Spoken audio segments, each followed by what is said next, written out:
का। तो कौन कौन लोग डोली के साथ यात्रा करना चाहता है, उन लोगों के लिए यह वीडियो बहुत ज्यादा खास है। अगर आप भी डोली के साथ या पैदल पैदल यात्रा करना चाहते हैं दोस्तों, तो ये वीडियो पूरी देखें, आपके काम आने वाली है। तो शुरू करें आज की वीडियो। तो बोलो एक बार जयकारा, जय श्री केदार, और वीडियो कर लो लाइक और चैनल को कर लो आप लोग सब्सक्राइब। जिन लोगों ने अभी तक चैनल को सब्सक्राइब नहीं किया वो लोग चैनल को सब्सक्राइब कर सकते हैं और बेल आइकन के बटन को भी ऑल पे क्लिक कर सकते हैं, जिससे ऐसी ऐसी बाबा केदारनाथ की जानकारी वाली वीडियो आपके सामने जब भी आए तो आपको नोटिफिकेशन हैंड टू हैंड मिल जाए। तो शुरू करते हैं आज की वीडियो।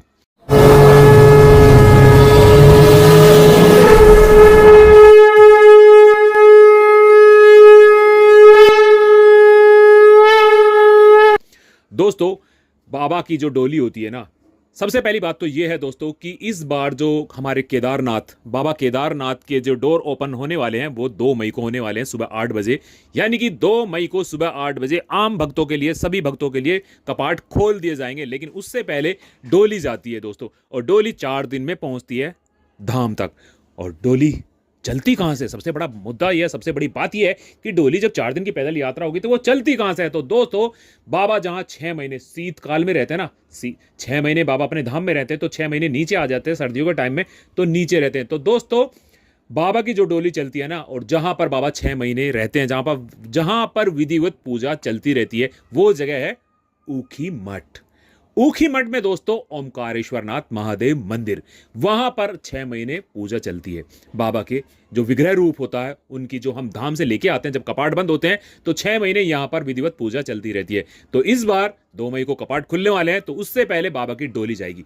और दोस्तों, डोली पारंपरिक वही रास्तों से जाती है जिनसे कभी सदियों पुराने टाइम में लोग पैदल पगडंडियों से यात्रा करते थे। ठीक है, तो आज भी उसी रास्ते से चलती है। तो इस बारे में बात आगे करेंगे, लेकिन शुरुआत करते हैं हम लोग ऊखी मठ से।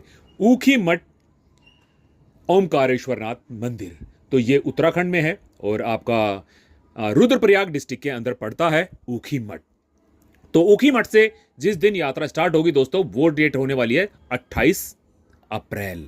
28 अप्रैल की मॉर्निंग को ऊखी मठ के ओमकारेश्वर नाथ मंदिर से बाबा केदारनाथ की पालकी डोली यात्रा निकलेगी और अपने गंतव्य की तरफ बढ़ेगी। तो पहले दिन का दृश्य बड़ा ही मनोरम होता है, बहुत ज्यादा पारंपरिक वहां पर पूजा अर्चना की जाती है, ढोल नगाड़े बाजे जाते हैं। आम पब्लिक जो वहां की होती है, जो लोकल पब्लिक होती है, जो बाहर से बहुत दूर दूर से आते हैं, वो वहां पर पूरे के पूरे भक्ति भाव में डूबे रहते हैं। जबरदस्त उत्साह रहता है पब्लिक के बीच में। और वहां से जब डोली निकलती है तो वही, जैसे मैंने बताया आपको, पारंपरिक वही रास्ते होते हैं, पगडंडी के रास्ते होते हैं, सड़क के रास्ते नहीं जाती है।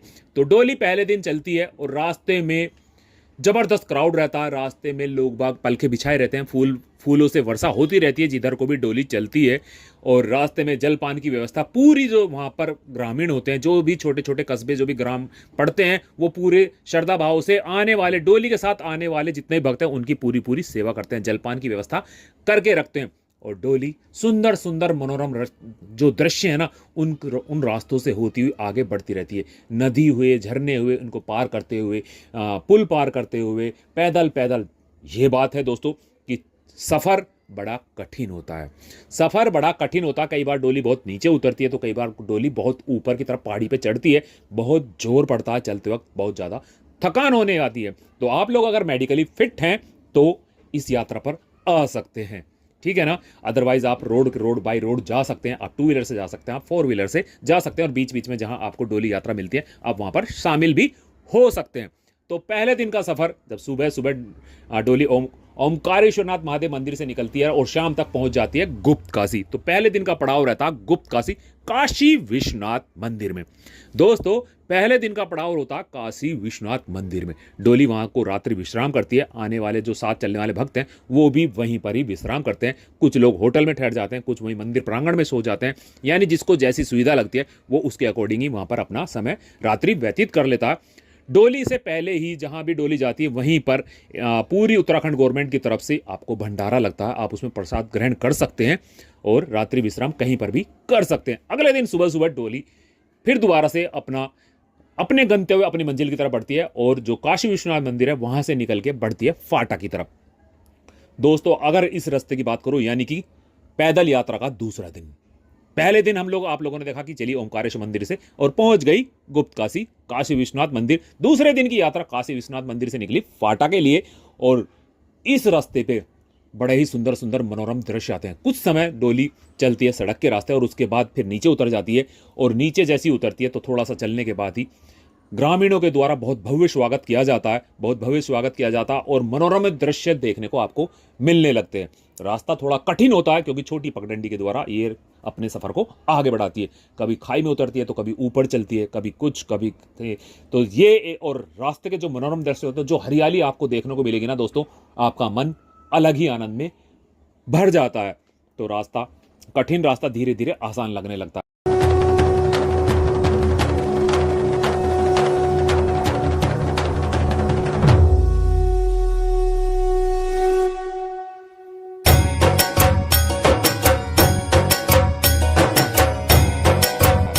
जयकारों के साथ जो चोटियां हैं वो गूंजने लगती हैं और डोली आगे बढ़ती रहती है। तो शाम तक अच्छे अच्छे रास्तों से गुजर करके, यानी कि मनोरम दृश्य को देखते हुए, पर जितने भी भक्त होते हैं, जितने भी डोली के साथ चलने वाले लोग होते हैं, वो शाम तक फाटा पहुंच जाते हैं। तो रात्रि विश्राम दूसरे दिन का होता है फाटा में। अगले दिन यानी कि डोली पैदल यात्रा का तीसरा दिन दोस्तों, तीसरे दिन सुबह सुबह फिर डोली पद यात्रा स्टार्ट करती है, और सड़क के रास्ते, ये जो तीसरे दिन का सफर होता है, ये 90% से ज्यादा आपका सड़क के रास्ते ही चलता है, क्योंकि जो पुरानी रास्ते थे उन पे अब वहां पर सड़क बन चुकी है। तो ये तीसरे दिन का जो सफर होता है, जो आपका फाटा से लेकर के और गौरीकुंड तक का सफर है, ये टोटल सड़क के रास्ते ही जाता है।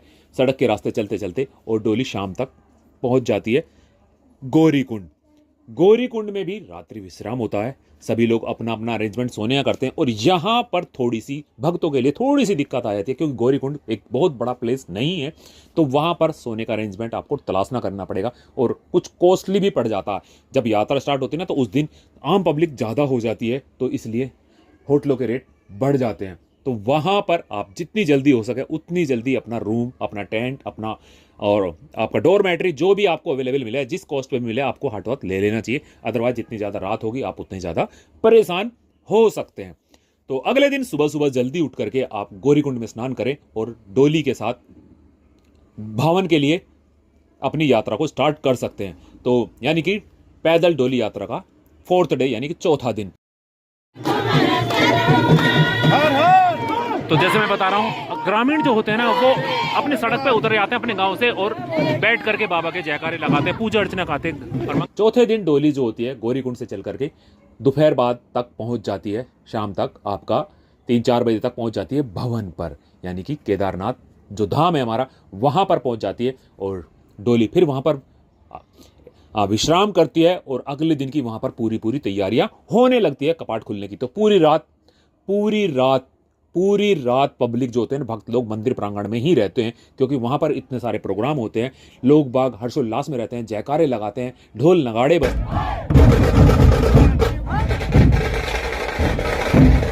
हैं। लेकिन दोस्तों इस बार 2025 के जो डोर ओपन सेरेमनी होनी है, कपाट खुलने की जो वहां पर प्रक्रिया होनी है, उसमें ढोल नगाड़ों पे बैन लगा दिया गया है। क्योंकि 2024 में जब कपाट खुले थे तो इतना ज़्यादा ढोल नगाड़ों का शोर हुआ था, उसको बताया गया है कि जो वहाँ पर हमारी पहाड़ियाँ हैं, जो शिवालिक की पहाड़ियाँ हैं, वो बहुत दिनों तक वो ढोल नगाड़ों का, जयकारों का शोर पहाड़ियों में गूंजता रहा था, बहुत लंबे टाइम तक गूंजता रहा था। तो इसीलिए इस बार जो किया गया है कि वहाँ पर ढोल नगाड़ों पर बैन लगा दिया गया है कि किसी भी तरह का शोर नहीं। तो बात कर लेते हैं 5वें दिन की। पांचवें दिन सुबह सुबह आपको बाबा के कपाट खुल जाएंगे, डोर ओपन हो जाएंगे, और जयकारे को तो कोई रोक नहीं सकता। तो जयकारों से पूरा का पूरा शिवालिक की पहाड़ियां गूंजने लगती हैं। हर हर महादेव, जय बाबा केदारनाथ के नारों से गूंज जाता है कि ये ऐसा लगता है कि आसमान से प्रभु भी, आसमान से जो बाकी देवतागण हैं वो भी पुष्प वर्षा कर रहे हैं, वो भी जयकारे लगा रहे हैं। ऐसा माहौल लगने लगता है और मन इतना ज़्यादा प्रसन्न हो जाता है कि वहाँ से हटने को मन ही नहीं करता। तो दोस्तों 5वें दिन बाबा के केदारनाथ यानी कि 2 मई को बाबा के सुबह विधिवत कपाट खोल दिए जाएंगे आम सब भक्तों के लिए।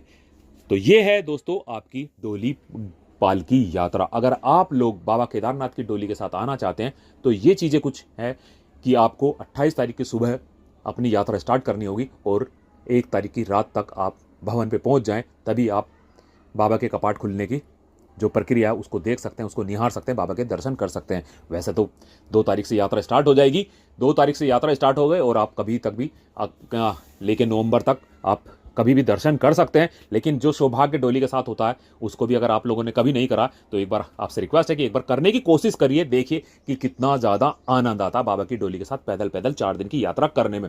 और एक बात बता दूं कि अगर आप डोली के साथ आ रहे हैं तो ज़्यादा कपड़े ना रखें साथ में, कम से कम कपड़े रखें। हाँ, अपना गर्म कपड़े जरूर रखें। आप जब डोली के साथ चलते हैं तो चलते चलते पसीना आ जाता है, आप टी शर्ट में रहेंगे, आप जैकेट नहीं पहनेंगे, लेकिन जब रात शाम होगी तो आपको ठंड लगने लगेगी, आपको उस टाइम ऊपर जैकेट भी चाहिए, हाथों में दस्ताने भी चाहिए और सर पे टोपा भी चाहिए। तो इस तरह से आप अरेंजमेंट करके आएँ। हाँ, क्योंकि ज़्यादा कपड़े लेके चलेंगे आप, सफ़र 4 दिन का है तो थक जाएंगे, इसलिए कम कपड़े रखें और कोशिश करें कि एक कपड़े को 2 दिन 3 दिन तक चलाते रहें या रिपीट करते रहें। आज पहन लिया, कल को दूसरा पहन लिया, फिर परसों तीसरे दिन को फिर आप पहन लिया, तो यानी कि 2 से 3 या 4 जोड़ी कपड़े आप रख सकते हैं लाइट वेट वाले। तो उम्मीद करता हूँ आपकी बात, हमारी बात सॉरी, इस वीडियो के द्वारा हमने बाबा पालकी की जो यात्रा उसको समझाने की कोशिश किया और आप लोगों को वीडियो पसंद आई होगी तो वीडियो को लाइक करके जरूर जाना, कमेंट करके जरूर जाना, कमेंट में हर हर महादेव जरूर लिख के जाना। तो आने वाली वीडियो का इंतजार करना दोस्तों, ऐसी आपको केदारनाथ की, क्योंकि अब बहुत सारी वीडियो आप लोगों के लिए आने वाली है। आने वाले टाइम में बाबा केदारनाथ से रिलेटेड बहुत सारी वीडियो आप लोगों को मिलेंगी। तो फिर मिलेंगे एक नई वीडियो पर, एक नए प्लेस पर, एक नई जगह बाबा केदारनाथ के चरणों में। तब तक के लिए जय श्री केदार, हर हर महादेव, हर हर महादेव।